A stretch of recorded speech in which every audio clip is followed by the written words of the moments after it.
룻기 1장 1절부터 5절 말씀 다 같이 우리 함께 읽겠습니다. 시작. 사사들이 치리하던 때에 그 땅에 흉년이 드니라.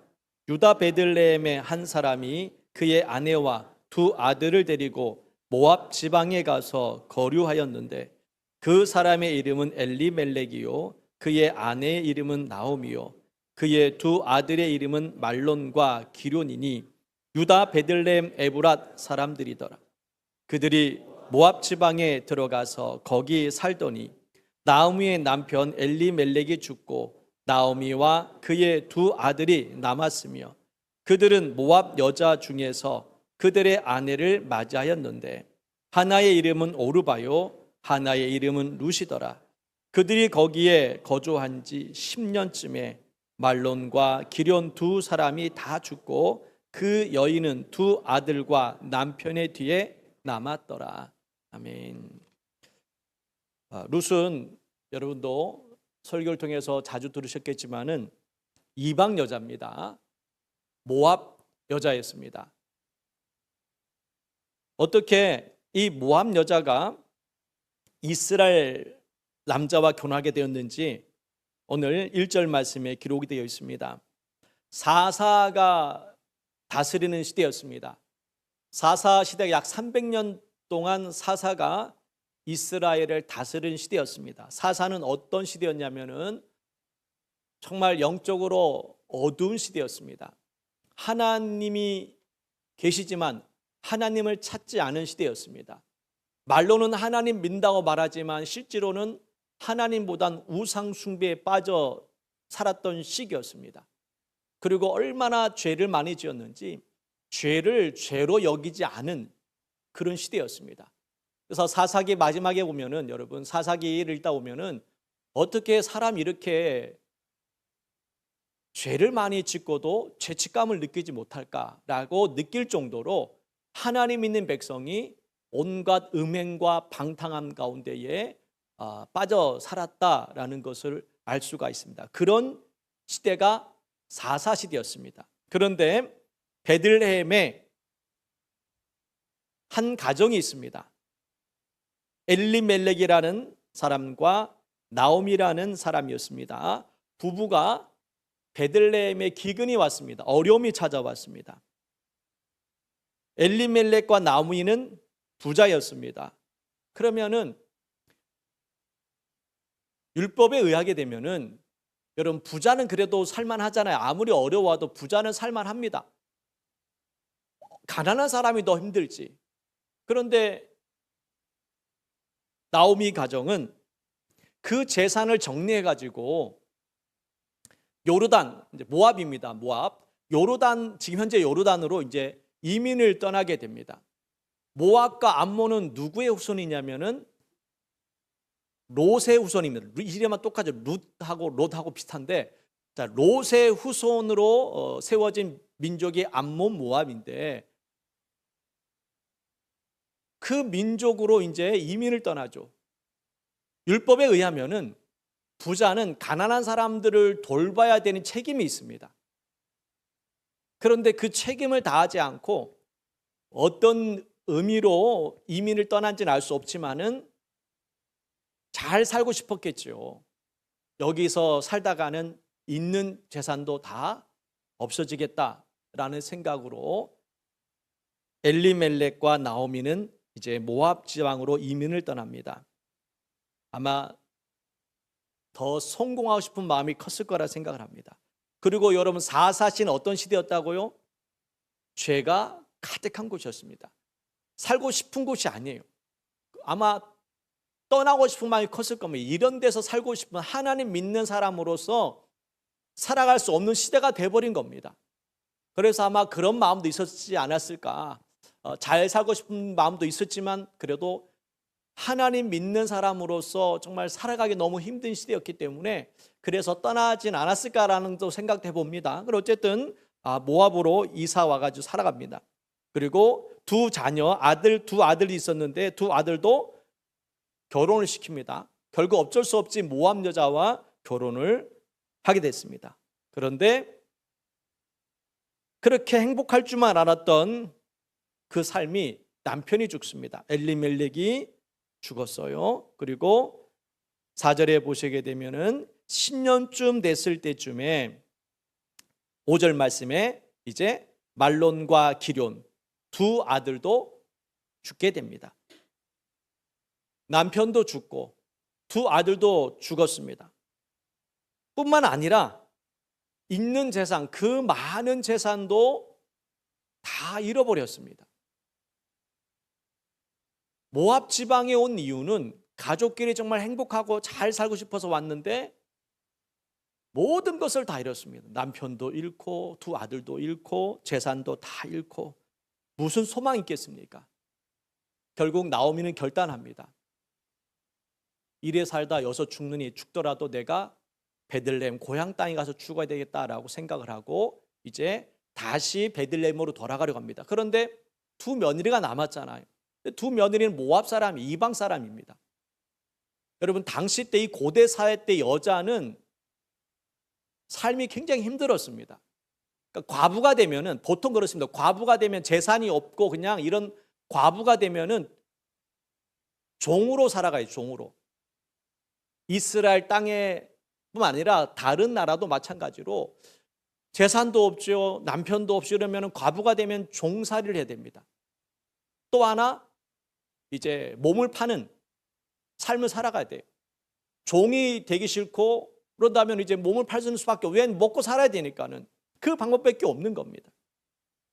문제는 이 모압 여자는 베들레헴으로 가게 되면은 여러분 이 이스라엘 사람들이 얼마나 이 완악한 사람이냐면은 이방 사람 자체를 인정하지 않아요. 특별히 이방 남자도 존중하지 않고 이방 여자를 여러분 사람 취급하지도 않습니다. 짐승 취급보다 더 못한 취급을 하는 사람들이 이스라엘 사람들이었습니다. 자기들 민족만 좋아하지 다른 민족 자체를 좋아하지 않아요. 특별히 이방 여자는 가만두겠습니까? 그 못된 그런 사사시대 사람들인데 하나님도 두려워하지 않은 시대에 살고 있는 사람들인데 그러니까 나오미가 이제 너는 가서 그냥 친정으로 돌아가라서 살아라. 나는 베들레헴으로 난 고향으로 돌아가겠다고 했을 때에 자 오르바는 친정으로 돌아갑니다. 어머니의 말을 듣고 친정으로 돌아가지요. 그런데 룻이라는 이 여인은 어머니를 따라갑니다. 신앙 고백을 합니다. 어머니에게 이런 신앙 고백을 합니다. 읽어볼게요. 16절입니다. 1장 16절 말씀. 룻의 신앙 고백입니다. 여러분도 이런 고백 있길 바랍니다. 읽습니다. 시작. 룻이 이르되 내가 어머니를 떠나며 어머니를 따르지 말고 돌아가라. 강권하지 마옵소서.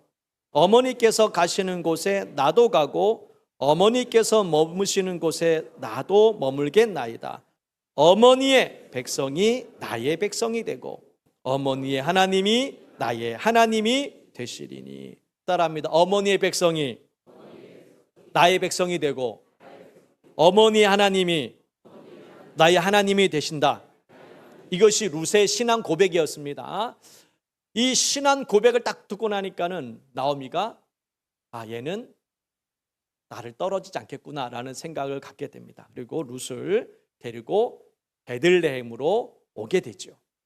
자, 베들레헴에서 왔을 때에 너무 이제 가난하고 먹고 살기 얼마나 힘듭니까? 그래서 할 수 있는 것은 남의 밭에 떨어진 이삭을 주어서 이제 생활합니다. 먹고는 살아야 되니까는. 그런데 우연찮게 누구를 만나게 되냐면은 보아스라는 사람을 만나게 돼요. 우연인지 하나님의 은혜인지 성경 이렇게 표현합니다. 2장 3절에 보면은 우연히 엘리멜렉의 친족 보아스에게 속한 밭에 이르렀더라 라고 얘기합니다. 우연히 보아스를 만나게 됐죠. 그리고 4절에 보면 마침 또 보아스가 룻의 그 모습을 또 보게 됩니다. 그러니까 이게 우연인 것처럼 보이지만은 하나님의 은혜입니다. 하나님의 섭리였다라는 것을 알 수가 있습니다. 우리가 볼 때 우연인 것처럼 보이지만은 하나님의 은혜요, 하나님의 섭리가 있다는 것을 다시 한번 깨닫게 됩니다. 그리고 이제 보아스를 만나게 되었고 보아스를 통해서 음식을 풍족하게 얻습니다.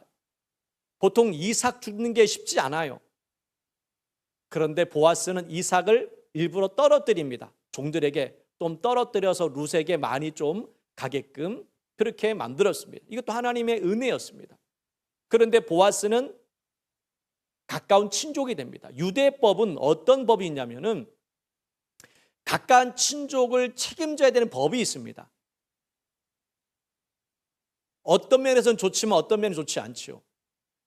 그런데 첫 번째가 보아스가 책임을 져야 될 사람이 아니었습니다. 다른 한 사람이 있었는데 다른 한 사람이 거부하면은 내가 룻을 책임지겠다라는 약속을 하게 되고 결국 보아스가 룻을 책임지게 되고 결국 자녀들이 태어나고 그 자녀가 나중에 다윗에 태어나는 그러한 축복을 얻게 되는 모습을 보게 됩니다. 자, 오늘 룻에 관한 이야기를 우리가 말씀을 나누는데, 자, 믿음이 없는 시어머니였으면 어떻게 대했을까? 룻을. 그래도 나오미는 믿음이 있는 사람이었습니다. 그 사사 시대에 믿음을 찾기 어려운 그 시대에 나오미는 그래도 믿음의 사람이었다는 겁니다. 어려움이 찾아왔습니다. 그러면은 이 어려움이 찾아왔을 때 우리는 원망하면서 내 인생 끝났다라고 생각했을 텐데 그래도 나오미는 믿음을 가지는 모습을 보게 됩니다. 13절 말씀에 보면은 이렇게 표현합니다. 너희가 어찌 그들이 자라기를 기다리겠으며 어찌 남편 없이 지내겠다고 결심하겠느냐. 내 딸들아 그렇지 아니하리라. 이어서 읽습니다. 여호와의 손이 나를 치셨으므로 나는 너희로 말미암아 더욱 마음이 아프도다. 하나님께서 나를 치셨다라고 생각을 합니다. 내가 잘못 선택했구나라는 것을 깨닫기 시작하는 겁니다. 이것은 믿음이 있는 사람만 알 수 있는 거예요. 믿음이 없는 사람은 하나님이 살아계신데 왜 나를 그냥 가만두냐고 뭐 이렇게 원망을 하는 사람들이 많습니다. 그리고 믿음이 없으면은 이런 생각을 합니다. 며느리를 잘못 떠가지고 내 자녀를 다 죽었다고. 그래서 며느리를 구박할 겁니다. 저 며느리 때문에 내 아들 죽었다고 하면서 아마 구박을 엄청 했을 거예요. 못된 시어머니는. 그런데 이 나오미는 그런 사람이 아니었던 겁니다. 자기의 잘못을 깨닫는 거야. 내가 문제였구나. 그러니까 여러분도 믿음이 없는지 언제 알 수 있습니까? 어려움이 찾아왔을 때 알 수 있어요. 어려움이 찾아왔을 때 남을 원망하는 사람 믿음이 없는 사람입니다. 하나님을 원망하는 사람은 믿음이 없는 사람이에요. 그러나 어려움이 찾아왔을 때 자기 자신을 돌아보는 사람이 믿음의 사람인 줄 여러분 깨달으시길 바랍니다. 그래서 나오미는 자기 자신을 봐요. 이 모든 문제가 나에게 있었구나. 거기 그냥 베들레헴에 머무를 거를 좀 더 잘 살아보고 싶어서 더 성공하고 싶어가지고 하나님의 준비해 놓은 땅을 벗어나서 이 이민 온 것이 첫 번째 잘못이었고 여기서 머물면서 더 하나님을 의지하지 않았던 것도 잘못이었고 그러한 여러 가지의 잘못을 깨닫게 된 것을 보게 됩니다. 우리도 문제와 고난 앞에서 여러분 하나님을 볼 줄 알아야 됩니다. 할렐루야. 그래서 룻은 어머니를 통해서 하나님을 만났어요. 이방 여자이기 때문에 하나님을 만날 가능성 없었지 않습니까? 그런데 결혼을 하고 나서 보니까는 이 집은 하나님을 섬겨요. 모압 사람은 이방신을 섬기고 있었는데 그때서야 하나님이 어떤 분인지를 알게 되었고 결국 하나님을 만난 것입니다. 그래서 16절 말씀에 있었던 것처럼 어머니의 백성이 나의 백성이 되고 어머니 하나님이 나의 하나님이 되겠습니다. 될 것입니다. 라는 신앙 고백을 통해서 이제 룻은 결단합니다. 그리고 죽으면 죽으리라는 에스더와 같이 베들레헴을 갑니다. 성경에 여자 이름으로 기록된 성경책이 딱 두 권이 있습니다. 에스더가 있고 룻이 있습니다. 룻기와 에스더가 여자 이름으로 기록된 성경입니다. 대단합니다. 에스더도 죽으면 죽으리라는 믿음을 가지고 왕에게 나갔을 때에 역사가 일어난 것처럼 룻도 마찬가지였습니다. 룻도 베들레헴을 간다는 것은 죽으면 죽으리라는 심정으로 갔습니다. 그렇게 갈 수밖에 없었습니다. 왜냐하면 이방 여자이기 때문에 사람 취급당한다고 여러분 생각해서 나는 짐승보다 더 못한 존재가 이방 여자였기 때문에 그것을 부모님이 충분히 얘기했을 거예요. 어머니가, 나오미가. 너는 이방 여자이기 때문에 사람 취급하지 않을 수도 있다라는 얘기를 했을 거예요. 왜냐하면 너무나 잘 알았기 때문에. 그렇지만 룻은 하나님이 계신 그 땅을 가고 싶었던 겁니다. 어떤 어려움이 있어도 고난이 있어도 그렇게 룻은 하나님만 바라보고 나갔던 것을 보게 됩니다. 하나님의 역사는 이렇게 일어나는 겁니다. 기적이라는 것은 가만히 있을 때 일어나는 것이 아니라 하나님 붙잡고 하나님 의지하고 나갔을 때 기적이 일어나는 것이지, 그냥 편안하게 누워있다가 기적은 일어나지 않습니다. 기도할 때 응답이 일어나는 것이지, 기도도 하지 않는데 하나님께 해결해 주시겠지, 이렇게 해서는 안 된다는 겁니다. 보아스와의 만남도 마찬가지 아니었습니까? 룻이, 여러분 정말 이건 쇼킹한 이야기 아닙니까? 시어머니가, 나오미가 룻에게 보아스 침실에 가서 누워있으라고 합니다. 목욕을 하고 깨끗하게 목욕을 해가지고 아름답게 치장을 해가지고 그 보아스 몰래 침대에 가 있으라고, 숨어 있으라고 이렇게 이야기합니다. 이 말이 됩니까, 여러분? 굉장히 이거 충격적인 일이잖아요. 근데 룻은 그대로 합니다. 어머니의 말 듣고 몰래 숨어서 침대에 있습니다. 보아스가 있는지도 몰랐죠. 딱 와서 보니까 깜짝 놀라죠. 아니, 누가 침대에 있는 거예요. 그때부터 어떤 일이 벌어지느냐? 보아스가 룻을 위해서 모든 일들을 다 처리합니다. 보아스가 이렇게, 너는 이제 내가 알아서 할 테니까, 내가 책임질 테니까 있으라고. 보아스가 모든 일들을 다 해결해 주고, 그리고 룻과 결혼하게 됩니다. 여기서 우리가 기억해야 될 것은, 그렇게 하는 방법은 옳은 방법이 아니거든요. 일반적인 방법은 아니거든요. 그런데 나오미는 그렇게 해서라도 이 문제를 해결하고 싶었던 겁니다. 간절한 마음이 있었던 거죠. 하나님의 역사는 이렇게 일어나는 겁니다. 기도하는 자에게 역사가 일어나는 것이고, 하나님을 찾는 자에게 은혜를 베풀어 주시는 겁니다. 나오미도 그 모든 자기 잘못을 깨닫고 다시 베들레헴으로 돌아왔을 때에 이러한 일들이 일어난 것처럼 우리의 인생도 늘 하나님 붙잡고 의지하며 나가야 이러한 하나님의 역사가 내 삶 속에 일어나는 줄 믿습니다. 그래서 믿음의 사람은 따라합니다. 좁은 길을 간다라는 겁니다. 따라하면 좁은 길을 간다. 믿음의 사람은 어렵지만은 그 좁은 길을 가려고 했습니다. 왜냐하면 그 길이 생명의 길이고 그 길이 구원의 길이기 때문에 그렇습니다. 편한 길, 좋은 길, 왜 안 가고 싶겠습니까? 그러나 그 길은 기적이 일어나지 않아요. 하나님 역사가 나타나지 않는 길입니다. 우리 힘들어도 우리는 소망 가지고 주님 앞에 나가야 될 줄 믿습니다. 그렇게 될 때 어떤 일이 벌어지냐? 이제 2장 3절에 보면은 우연히 이제 보아스를 만나게 됩니다. 그러니까 하나님 붙잡고 나아갔더니 그 믿음의 길을 걸어가는데 하나님께서는 그 길 가운데에 보아스라는 사람을 붙여주게 됩니다. 살 길을 열어주셔요. 살 길을. 그리고 마침 또 보아스와의 만남이 또 일어나는 모습들. 이 모든 사항이 우연인 것처럼 보이지만은 룻이 믿음을 가지고 모든 것을 다 포기하고 믿음으로 나아갔을 때 하나님께서 그 길을 열어주시는 겁니다. 오늘날에는 다를까요? 오늘날에도 마찬가지로 생각합니다. 우리가 이 세상에 나가는 것은 마치 이 룻이 모압에서 베들레헴으로 가는 것과 똑같습니다. 당시 시대를 꼭 기억해야 됩니다. 이 룻이 베들레헴에 간다는 것은 나는 이제 도살장에 끌려가는 그러한 모습과 똑같습니다.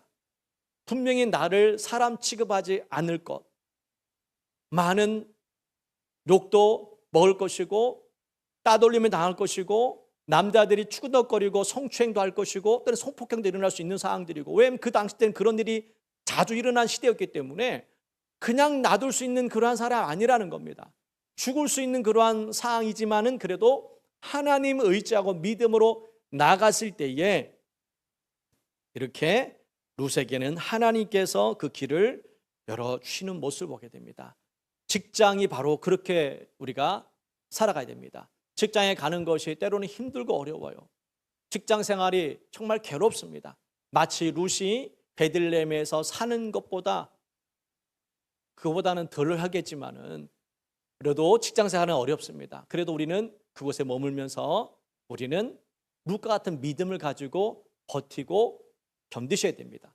그러면은 하나님께서 우리를 불쌍히 여기셔요. 그래서 좋은 사람들, 믿음의 사람들을 만나게 해 주시는 줄 믿습니다. 그런 믿음으로 우리가 버티고 견디고 이겨야지, 그런 믿음 없이 우리가 무슨 소망이 있겠습니까? 그래서 여러분, 이제 직장에서 나를 괴롭히는 사람이 있습니까? 잘 견디십시오. 그때 원망하지 말고 하나님께서 그래도 이 어려움을 통해서 또 뜻하시는 바가 있겠지라는 믿음을 우리는 가져야 될 줄 믿습니다. 할렐루야. 그 믿음이 우리는 있습니다. 또 사회생활 하면서 여러 가지 어려움이 있어요. 그 어려움은 감당이 어려울 수 있습니다. 그 어려움도 우리는 잘 견디셔야 됩니다. 그래도 옛날보다는 그래도 어렵진 않잖아요. 옛날보다는. 제가 20대 초반에 일을 할 때 일을 해도 나름 제가 일을 했습니다, 여러분. 군대 가기 전에도 한 1년 넘게 2년 가까이 일을 하고, 군대 가기 이제 제대하고 나서도 복학하기 전에도 한 1년 넘게, 그래서 좀 몇 년 쉬면서 일을 했습니다. 그때는 일을 못하면 때렸어요. 머리를 그렇게 몽둥이 때렸다는 얘기가 아니라 그냥 머리를 그냥 툭툭 쳐요. 그냥 그런 시대였습니다. 기분 나쁘지요. 당연히 일을 못하지. 처음 온 사람이 무슨 일을 잘할 수 있겠습니까? 알려주고 나서나 일을 시키지. 일도 제대로 안 알려주면서 그냥 일 못한다고 그냥 탁 때리고 가고. 그래도 어떻게 합니까? 다녀야지. 어떻게 해? 돈을 벌려면. 돈을 벌여야 내가 생활할 수 있으니까는. 그래도 참는 거죠. 근데 그러다 보면 이제 적응이 돼요. 적응이 되고. 그러한 부분들. 그러니까 우리가 힘들고 어려움이 있어도 지나다 보면은 또 좋은 사람도 만나게 해주시는 겁니다. 할렐루야. 주무시나요? 자, 깨서 정신을 차리고 이제 말씀을 정리할 겁니다. 집중을 해서 들으시고. 그러니까 어려움은 어디든지 있습니다.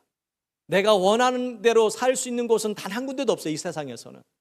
그래서 여러분이 이기셔야 됩니다. 견디셔야 됩니다. 왜냐하면 우리 주님이 계시기 때문에. 그러다 보면 하나님께서 우연하게 그런 은혜를 베풀어 주시는 겁니다. 그래서 만남의 축복이 분명히 있습니다. 여러분, 그러기 위해서는 고난도 어려움도 이길 줄 알아야 됩니다. 그래야 만남의 축복이 있는 거예요. 여러분, 유명한 사람들, 성공한 사람들, 정주영이라든지 이병철이라든지 이런 사람들 자서전을 제가 예전에 읽어본 적, 김우중 이런 사람들 제가 자서전 읽어본 적이 있었거든요. 근데 이 사람들 공통점이 있더라고. 좋은 사람 만났더라고. 좋은 사람. 신격 회장도 보니까는 사람 잘 만났던 거. 일본에 가가지고 사람 잘 만났더라고. 그러니까 이런 사람에게는 이 만남의 축복이 있었습니다. 그 사람 때문에 그런 대기업을 익힐 수 있었던 겁니다. 여러분도 마찬가지예요. 혼자서는 살아갈 수가 없습니다. 그러니 여러분 기도하십시오. 여러분 룻이 축복받을 수 있었던 이유는 스스로 성공한 게 아니었잖아요. 누구를 만났기 때문에? 일단 나오미를 만났기 때문에 축복이고, 두 번째로는 보아스를 만났기 때문에 그가 축복을 받을 수 있었습니다. 옆에 있는 사람 보십시오. 옆에 있는 사람 축복의 사람입니다. 우리 옆 사람 인사, 당신은 축복의 사람입니다. 할렐루야. 옆에 있는 사람 잘 붙잡으십시오. 옆에 있는 사람이 나를 축복되게 만들 수 있습니다. 손 한번 잡아주세요. 사랑합니다. 사랑합니다. 네, 사랑합니다. 네, 좀 어색하지만 그래도 우리가 만남의 축복이 있습니다. 제가 여러분을 만났기 때문에 제가 이렇게 축복을 받는 거고. 아멘. 저만 그런 생각하나요? 여러분도 저를 만나서 그래도 축복이 있다라고 믿고 사십시오. 예, 저도 이렇게 생각하고 사니까는 가끔씩 우리가 목사님들 얘기하잖아요. 그래서 나는 성도 잘 만나 축복받았다는 얘기를 자주 해요. 여러분은 그런 얘기 할지 안 할지 모르지만은 저는 자주 얘기합니다. 여러분이 있기 때문에 제가 있는 것이고, 여러분 항상 만남이 중요합니다. 사람 잘못 만나서 여러분 고통당한 사람 얼마나 많습니까? 여러분 기도하십시오. 좋은 사람 만나게 해달라고. 자, 말씀 정리하겠습니다. 오늘 꼭 한 가지만 기억하십시오. 믿음이 없는 사람은 절대로 승리할 수 없다. 나오미가 그가 다시 회복할 수 있었던 이유는 그래도 자기 자신을 깨닫고 회개하고 믿음을 가지고 있었기 때문에 다시 회복할 수 있었습니다. 룻이 축복받을 수 있었던 이유도 어머니 하나님이 나의 하나님이 되기를 원했기 때문에, 그 신앙 고백이 있었기 때문에, 그리고 어렵고 힘든 순간을 믿음으로 견디고 이겼기 때문에 룻이 결국 승리할 수 있었고 축복받을 수 있었습니다. 오늘날에도 마찬가지입니다. 여러분, 직장생활하는 거 쉽지 않아요. 어렵습니다. 그래도 우리가 믿음으로 이겨낸다면 하나님께서 피할 길을 열어주십니다. 우연치 않게 만남의 축복도 열어주십니다. 그렇지 않고서 우리가 살아갈 수가 없거든요. 하나님 반드시 길을 만드시는 분인 줄 믿습니다. 룻이 캄캄한 막막한 그 땅에서 무슨 소망이 있겠습니까? 여러분, 시어머니랑 같이 있는 게 무슨 마음 편해서 있겠습니까? 오직 하나님만 보고 간 거예요. 시어머니 때문에 간 게 아닙니다. 여러분, 하나님 때문에 그곳에 가서 살아가니 하나님이 얼마나 불쌍히 여기겠습니까? 하나님 보시기에 얼마나 마음이 안타깝겠습니까? 하나님 보고 왔는데 하나님께서 안 도와주면 어떻게 살겠습니까? 그래서 하나님께서는 룻을 손을 놓을 수가 없는 거예요. 여러분도 내 주위에 그 누구도, 심지어 내 남편도 내 아내도 내 자식도 나를 인정해 주지 않지만, 그러나 하나님 바라보고 나가면은 하나님께서 여러분 인생을 책임져 주시는 줄 믿습니다. 우리 욥의 고백처럼 정말 철저히 무너진 그 욥의 상황이지만은 그래도 하나님 붙잡고 나갔을 때에 하나님께서 욥을 특별히 붙들어 주신 것처럼 오늘 룻과 같이, 욥과 같이, 에스더와 같이 죽으면 죽으리라는 믿음을 가지고 살아가신다면은 하나님의 역사가 오늘 여러분 가운데 임하게 될 줄 믿습니다.